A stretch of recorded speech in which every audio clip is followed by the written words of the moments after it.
Super കൺമണി സീരിയലിന്റെ ഇന്നത്തെ എപ്പിസോഡിന്റെ റിവ്യൂയിലേക്ക് എല്ലാവർക്കും സ്വാഗതം. വളരെ രസകരമായിട്ടുള്ള ഒരു എപ്പിസോഡാണ് ഇന്നത്തെ. അങ്ങനെ കൺമണിയും വരുണും തമ്മിലുള്ള കല്യാണം എന്തായാലും നടക്കുമെന്ന് ഉറപ്പ് കൊടുക്കുകയാണ് മനോജ് വരുണിന്റെ അച്ഛന്. അത് കേട്ട് അയാൾ സന്തോഷത്തോടെ പോകുന്നുണ്ട്.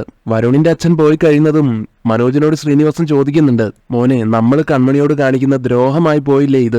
എന്നാൽ ശ്രീനിവാസന്റെ വായ അടപ്പിക്കുകയാണ് മനോജ്. ധനലക്ഷ്മി ആണെങ്കിലും വഴക്ക് പറയുന്നു. അവളുടെ കോപ്രായങ്ങൾക്കൊക്കെ കൂട്ടു നിന്നിട്ട് കാര്യങ്ങൾ ഈ രീതിയിൽ കൊണ്ടെത്തിച്ചത് നിങ്ങൾ ഒറ്റ ഒരുത്തന. ദൈവമായിട്ടാ വരുണിന്റെ അച്ഛനെ വീണ്ടും ഈ വീട്ടിലേക്ക് എത്തിച്ചത്. ഇനി ഈ കല്യാണത്തിന് ഒരു മാറ്റവും ഇല്ല. മനോജും പറയുകയാണ്, എന്തു വന്നാലും ഇതിൽ നിന്ന് മാറില്ല, ഇനി കല്യാണം തന്നെയുള്ളൂ എന്നിങ്ങനെ ശ്രീനിവാസന്റെ മുഖത്ത് നോക്കി തറപ്പിച്ചു പറയുകയാണ്. അതിനുശേഷം കാണിക്കുന്നത് സുമിത്ര ബാലുവിന് ഫുഡ് കൊടുത്തുകൊണ്ടിരിക്കുമ്പോൾ സുമിത്രയെന്ന് വിളിച്ച് ബാലു എന്തോ സംസാരിക്കാനായിട്ട് പോകുന്നുണ്ട്. അത് കാണുമ്പോൾ സുമിത്രയ്ക്കും ലാലിക്കും ഒക്കെ ഒത്തിരി സന്തോഷമാവുന്നുണ്ട്. അവര് ബാലുവിനെ സംസാരിപ്പിക്കാനായിട്ട് ബാലുവിന് ആത്മധൈര്യം കൊടുക്കുകയാണ്. അങ്ങനെ അവസാനം ബാലു ചോദിക്കുകയാണ്, നമ്മൾ ഇനി എന്ത് ചെയ്യുമെന്ന്? കൺമണിയെ കൊല്ലാൻ പറ്റിയില്ലല്ലോ, അതുകൊണ്ട് ഇനി എന്ത് ചെയ്യുമെന്ന് ചോദിക്കുമ്പോൾ സുമിത്ര പറഞ്ഞു കൊടുക്കുന്നുണ്ട്, ബാലു, നമ്മൾ നേട്ടങ്ങളുടെ നടുവിൽ നിന്നിട്ടാ വട്ടപൂജ്യത്തിലേക്ക് വീണത് അല്ലേ? തീർന്നുവെന്ന് നമ്മൾ കരുതി, പക്ഷെ നമ്മൾ വിട്ടുകൊടുത്തോ? പരിശ്രമം ഉപേക്ഷിച്ചോ? പൊരുതി കയറി വന്നില്ലേ? ഇഷ്ടം പോലെ തോൽവികളുണ്ടായി. ഇനി മുൻപോട്ട് പോകില്ലെന്ന് തന്നെ ഉറപ്പിച്ച സന്ദർഭങ്ങളും ഉണ്ടായി. എന്നിട്ട് എന്തു പറ്റി? നമ്മളിതാ ഇതുവരെ എത്തിയില്ലേ?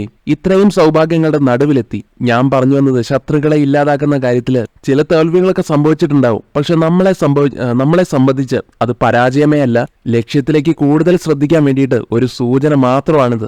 ലക്ഷ്യം കണ്ടിട്ട് മാത്രമേ നമ്മൾ തോൽവി സമ്മതിക്കൂ ബാലു. ആ കൺമണിയും കൃഷു ഒന്ന് പുറത്തു വരട്ടെ, അവരെ നമ്മൾ അവസാനിപ്പിക്കും. ഒരു വഴി അടഞ്ഞാൽ 9 വഴി തുറക്കുമെന്നല്ലേ പറയുന്നത്? നമ്മളിതാ ബലരാമനെ വെച്ചിട്ട് അടുത്ത കരുക്കൾ നീക്കാൻ പോകുന്നത്. ബലരാമനെതിരെ കൂടുതൽ കേസുകൾ ചാർജ് ചെയ്യുമെന്നാ പറഞ്ഞിരിക്കുന്നത്. അവന്റെ രക്ഷകനായി അഭിനയിച്ച് ഞാനും ബാലുവും സ്റ്റേഷനിലെത്തും. അവിടെ നമുക്ക് പുതിയ ചില മുഖങ്ങളെ കാണാൻ പറ്റും. ഇതൊന്നും കേട്ടിട്ട് ബാലുവിന് കാര്യം മനസ്സിലാകുന്നില്ല. അപ്പൊ സുമിത്ര പറഞ്ഞു കൊടുക്കുന്നുണ്ട്, ഒക്കെ ബാലുവിന് നേരിട്ട് കണ്ടറിയാം. നമ്മൾ ഒരുമിച്ചാണ് മുന്നോട്ട് പോകുന്നത്. ഇനി നടക്കാൻ പോകുന്ന സംഭവങ്ങൾക്കെല്ലാം നമ്മൾ പരസ്പരം സാക്ഷികളാകും. അതുകൊണ്ട് ബാലു, നമുക്ക് ആദ്യം ഗസ്റ്റ് ഹൗസിൽ ഒന്ന് പോകണം. ഭാഗ്യശ്രീയെ കാണണം. ബലരാമന് വേണ്ടി വാദിക്കുന്ന വക്കീലാരാണെന്നറിയോ? ഭാഗ്യശ്രീയ. ഇതിനിടയിൽ ലാലി ചോദിക്കുന്നുണ്ട്, ഇക്കാര്യത്തില് ഭാഗ്യശ്രീ സമ്മതിക്കുമെന്ന്. ഇവിടുന്ന് പിണങ്ങിയിറങ്ങി പോയതല്ലേ? സുമിത്രമ്മയെ കാണുമ്പോ തന്നെ ഭാഗ്യശ്രീക്ക് ദേഷ്യം വരും. അപ്പൊ സുമിത്ര പറഞ്ഞു കൊടുക്കുന്നുണ്ട്, അവള് ദേഷ്യപ്പെട്ടോട്ടെ, പക്ഷെ ആ ദേഷ്യത്തെ തണുപ്പിച്ചു വെക്കേണ്ടത് എങ്ങനെയാണെന്നൊക്കെ എനിക്ക് നന്നായിട്ടറിയാം. അവള് ചീറ്റപ്പുലിയാ, പക്ഷെ ഞാൻ അവളെ മാൻകുട്ടിയാക്കും.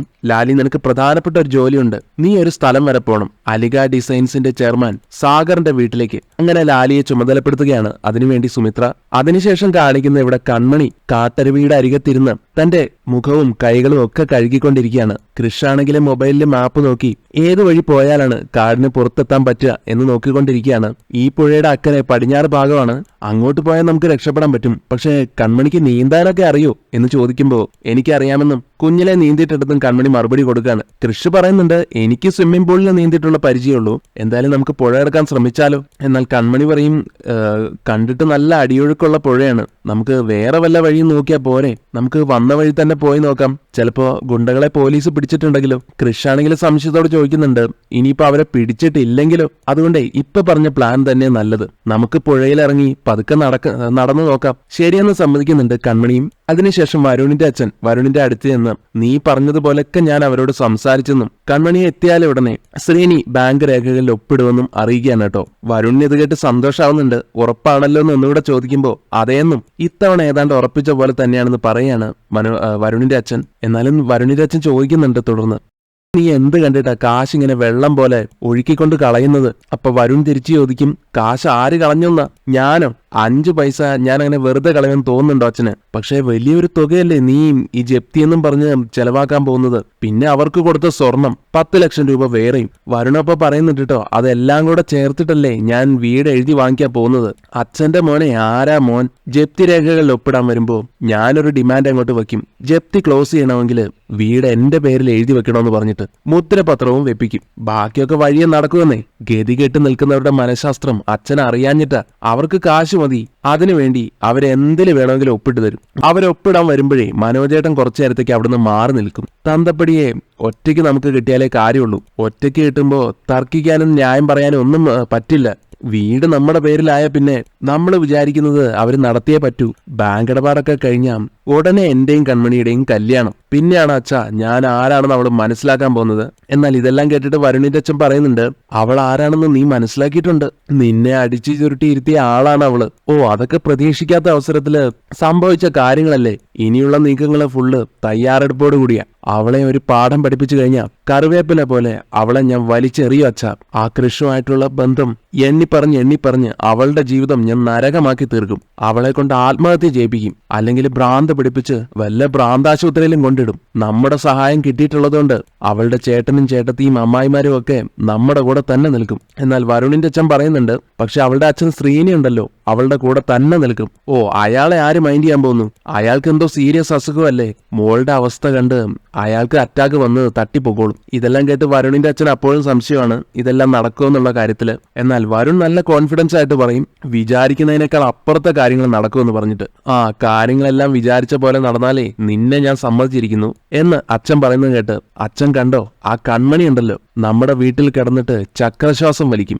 അവളും അവളുടെ ഒരു കൃഷ്സാറും ഞാൻ കാണിച്ചു തരാം എന്നൊക്കെ പറയുകയാണ് വരുൺ. അങ്ങനെ പുഴ കടന്ന് പോകാൻ വേണ്ടി കൃഷും കൺമണിയും കൂടെ പുഴക്കരയിൽ എത്തുമ്പോഴാണ് കൃത്യം അവർക്ക് പോകാനിട്ടതുപോലെ ഒരു ചങ്ങാടം അവിടെ കിടക്കുന്നത് കാണുന്നത്. അത് കാണുമ്പോൾ രണ്ടുപേർക്കും സന്തോഷമാവുന്നുണ്ട്. കൺമണിക്ക് ചങ്ങാടത്തിലൊക്കെ പോകാൻ അറിയുമെന്ന് കൃഷി ചോദിക്കുമ്പോൾ, സാറുണ്ടെങ്കിൽ ചങ്ങാടത്തിൽ പുഴ കിടക്കുക മാത്രമല്ല, കാട്ടിലോ പുഴയിലോ മലയിലോ എവിടെ വേണമെങ്കിലും ഞാൻ വരാം സാർ. അതും കൂടെ കേൾക്കുമ്പോഴത്തേക്കും കൃഷി ഡബിൾ ഹാപ്പി.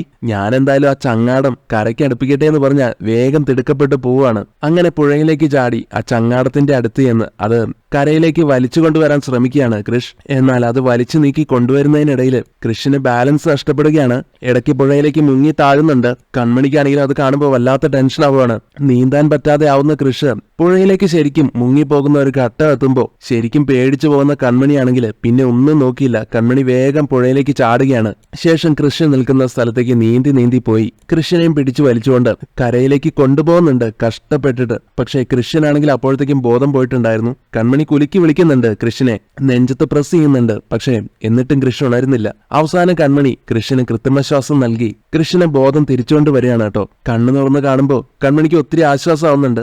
ഇമോഷണൽ ആയിക്കൊണ്ട് കൃഷ്ണനോട് ചോദിക്കുന്നുണ്ട്, എന്നെ വെറുതെ പേടിപ്പിച്ച് കളഞ്ഞല്ലോ എന്ന്. പിന്നീട് കൃഷിന്റെ നെഞ്ചത്തേക്ക് അങ്ങോട്ട് വീഴുകയാണ് കേട്ടോ കൺമണി. കൃഷി ആണെങ്കിലും കൺമണിയെ കെട്ടിപ്പിടിച്ച് കിടക്കുകയാണ്. അങ്ങനെ രണ്ടുപേരും കെട്ടിപ്പുണർന്ന് പരസ്പരം മുഖത്തോട് മുഖം നോക്കി കിടക്കുകയാണ് കുറച്ചു നേരം. അതെല്ലാം കഴിഞ്ഞിട്ട് കൃഷി പിന്നീട് കൺമണിയോട് പറയുന്നുണ്ട്, കൺമണി എന്നോട് നേരത്തെ പറഞ്ഞില്ലേ, ഞാനുണ്ടെങ്കിൽ കൺമണി ഏത് മലയും കാടും താണ്ടിയിട്ട് എന്നോടൊപ്പം വരാൻ കൺമണിക്ക് ധൈര്യമാണെന്ന്. ഞാനും പറയുന്നു, കൺമണിയാണ് എന്റെ ധൈര്യം. കൺമണിയെ ഇന്നലെ ഞാൻ മരണത്തിൽ നിന്ന് രക്ഷിച്ചു, കൺമണി ഇന്ന് എന്നെ രക്ഷിച്ചു. അതുകൊണ്ടേ നമ്മൾ പെർഫെക്റ്റ് മാച്ചാണ്. ഈ സുന്ദരമായിട്ടുള്ള വനത്തില് സുന്ദരമായ നിമിഷത്തിൽ ഞാൻ കൺമണിയോട് ചോദിക്കുക, ഞാൻ കൺമണിയെ വിവാഹം കഴിച്ചോട്ടെ?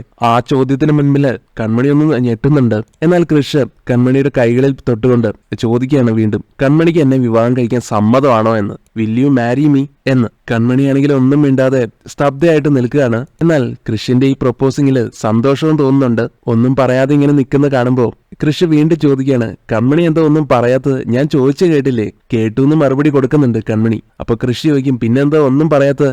ഞാൻ മാത്രമല്ല കൺമണിയുടെ മറുപടിക്കായിട്ട് കാത്തിരിക്കുന്നത്. നമുക്ക് ചുറ്റുമുള്ള കാടും പുഴയും ഒക്കെ കൺമണിയുടെ മറുപടിക്കായിട്ട് കാതോർത്ത് നിൽക്കുക. അങ്ങനെ കൺമണി പറയുന്നുണ്ട് കേട്ടോ, എനിക്ക് സാറിന് ഇഷ്ടമാണ്. എന്നാൽ അതോടൊപ്പം കൺമണി പക്ഷേ എന്നും കൂടെ പറയുമ്പോഴത്തേക്കും കൃഷി പറയുന്നുണ്ട്, മതി, എനിക്ക് കൺമണി എന്താ പറയാൻ പോകുന്നതെന്ന് എനിക്ക് നന്നായിട്ട് അറിയാം. കൺമണി ചോദിക്കാൻ പോകുന്ന ചോദ്യങ്ങളും എനിക്കറിയാം. മാനസയെക്കുറിച്ച്, വരുണിനെ കുറിച്ച്, എന്റെ കുടുംബം സമ്മതിക്കുമോ എന്നതിനെ കുറിച്ച്. അതൊക്കെയല്ലേ കൺമണിയുടെ മനസ്സിലെ ചോദ്യങ്ങൾ. അപ്പൊ കൺമണി പറയുന്നുണ്ട്, വളരെ പ്രധാനപ്പെട്ട ചോദ്യങ്ങൾ തന്നെയല്ലേ സാർ അതൊക്കെ. എന്നാൽ കൃഷി പറയും, അതൊന്നുമല്ല കാര്യം, നമ്മുടെ സ്നേഹമാണ് വലുത്. അത് കഴിഞ്ഞിട്ടേ ഈ കാര്യങ്ങളെല്ലാം ഉള്ളൂ. എന്നാൽ അല്ലാന്ന് പറയുന്നുണ്ട് കേട്ടോ കൺമണി. കാര്യത്തോട് അടുക്കുമ്പോഴേ സ്നേഹമൊക്കെ താഴെയായി പോവും. ഈ പറഞ്ഞതൊക്കെയാവും പ്രധാനപ്പെട്ടതാകുന്നത്. കൃഷ് ആണെങ്കിൽ അപ്പോഴും പറയും, അതൊക്കെ കൺമണി മറ്റുള്ളവരുടെ കാര്യത്തിൽ പറഞ്ഞാൽ മതി, ഞാനേ കൃഷാണ് കൃഷ്. കൃഷിന്റെ ആ ഒരു ഉറപ്പ് കൂടെ കിട്ടുന്നതോടുകൂടി കൺമണിക്ക് പിന്നെ വാക്കുകളൊന്നും കിട്ടാതാവുന്നു. നാണത്തോടെ നിൽക്കുന്നു, കൃഷിനെ കെട്ടിപ്പിടിക്കുന്നു. അങ്ങനെ അവര് രണ്ടുപേരും കെട്ടിപ്പിടിച്ചുകൊണ്ട് പ്രണയം പരസ്പരം പങ്കിട്ടുകൊണ്ട് നിൽക്കുകയാണ്.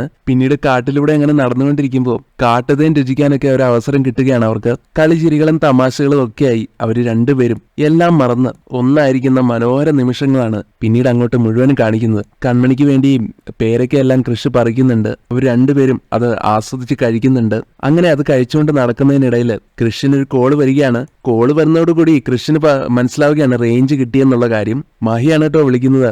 കൃഷി ധൃതിപ്പെട്ട് കോൾ എടുക്കുന്നുണ്ട്. മഹിയോട് എവിടെയാണെന്നൊക്കെ ചോദിക്കുമ്പോൾ എവിടെയാണെന്ന് ഞാൻ അങ്ങോട്ടല്ലേ ചോദിക്കേണ്ടത്, നീ സേഫ് അല്ലേ എന്നൊക്കെ മഹി ചോദിക്കുമ്പോൾ ഞാൻ സേഫാ, എന്റെ കൂടെ കൺമണിയുണ്ട് എന്ന് സന്തോഷത്തോടെ അറിയിക്കുകയാണ് കൃഷി മഹിയെ. മഹി ആണെങ്കിലും ഉടനെ കൂടെ നിൽക്കുന്ന പോലീസുകാരെ അറിയിക്കുന്നുണ്ട് അവർക്ക് കുഴപ്പമൊന്നുമില്ല, സേഫ് ആണെന്ന് പറഞ്ഞിട്ട്. തുടർന്ന് മഹി കൃഷിനോട് പറയുന്നുണ്ട്, ഞാനും പോലീസുകാരും കൂടെ നിങ്ങളെ വനത്തിലൊക്കെ സെർച്ച് ചെയ്തുകൊണ്ടിരിക്കുക, അല്ല നിങ്ങൾ ഏത് ഭാഗത്താ, എന്തെങ്കിലും ഒരു സൂചന തരാമോ എന്ന് ചോദിക്കുമ്പോൾ കൃഷ്ണൻ കൺമണി ചുറ്റും ഒന്ന് നോക്കുന്നുണ്ട്. ശേഷം പറയുന്നുണ്ട് ഒരു ഐഡിയ ഇല്ലാന്ന്, നടക്കും തോറും വഴി തെറ്റുകയാണെന്നും അറിയിക്കുന്നു. ഇനിയിപ്പോ എങ്ങനെയാ അവരുടെ അടുത്തേക്ക് എത്താന്ന് പോലീസുകാരോട് ചോദിക്കുമ്പോൾ പോലീസുകാരൻ പറയുന്നുണ്ട് ആ ലൊക്കേഷൻ അയക്കാൻ പറയാൻ. അങ്ങനെ മഹി കൃഷ്ണനോട് അവിടുത്തെ ലൊക്കേഷൻ അയച്ചു തരാൻ പറയുന്നു. അങ്ങനെ കൃഷ് താനും കൺമണിയും നിൽക്കുന്ന ആ സ്ഥലത്തിന്റെ ലൊക്കേഷൻ മഹിക്ക് അയച്ചു കൊടുക്കുകയാണ്. പോലീസുകാർക്കാണെങ്കിലും ആ സ്ഥലം കാണുമ്പോൾ അതെവിടെയാണെന്ന് തിരിച്ചറിയാൻ പറ്റുന്നുണ്ട്.